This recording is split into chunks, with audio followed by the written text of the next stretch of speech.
Hey, what's up guys? In this video we're going to talk about class and object in C++ programming.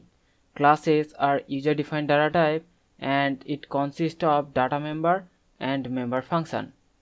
So to create one class, first you have the class keyword, then the name of the class, and then inside the curly braces we have the data member and the member function, and we have to put one semicolon at the end. And the classes are like blueprint for an object. So whenever we create one class, this works as a blueprint for an object, and the data members are the properties and the functions are behavior of an object.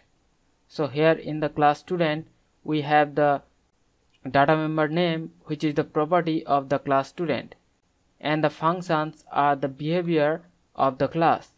So now we're going to talk about the object. Objects are real world implementation of class. The syntax is first you have the class name and then the name of the object.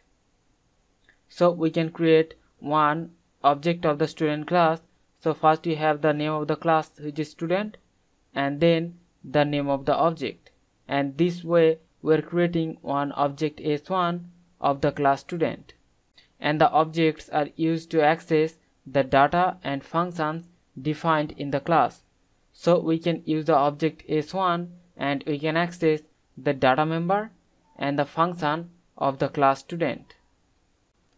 So to create one class, first you have the class keyword, then the name of the class like student, and then inside the curly braces under the public modifier we can have the data member like string name, and also we can have the member function like void display, and whenever we call the display function it is going to print name is, and it will print the name of the student.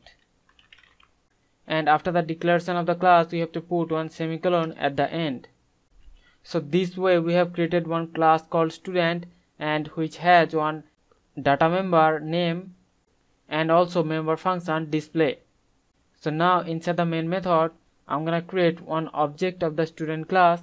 So first you have the name of the class, which is student, and then the object name like s1, and now we can use that object and we can access the data member with the dot operator. So we can write s1 dot name and we can assign it one value like Tom, and also we can use the object and we can call the member function display, and the member function will print the name of the student.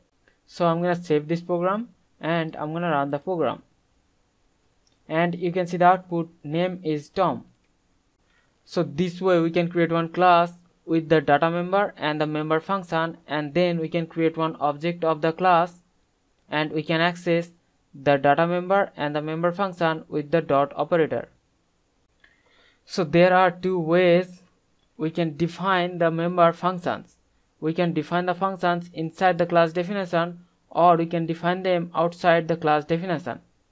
To define the function outside the class, the syntax is first you have the return type, then the name of the class, and then we have to use the scope resolution operator, and then the name of the function, and then inside the curly braces we have the body of that function. Like in example, we have one function called display. So first you have the return type of the function, then the name of the class, and then we have the scope resolution operator, and then the name of the function, and then inside the curly braces we have the body of that function. Like in example, if we wanted to define the function display outside of the class definition, then first of all inside the class definition we have to declare the function, and then so first you have the return type of the function, then the name of the class, and then we have the scope resolution operator, and after that we have the name of the function, and then we have the function body. So I'm gonna print name is, and then I'm gonna print the name of the student. So I'm gonna save this and I'm gonna run the program, and you can see we have the same output, but this time we have defined the display function outside of the class definition.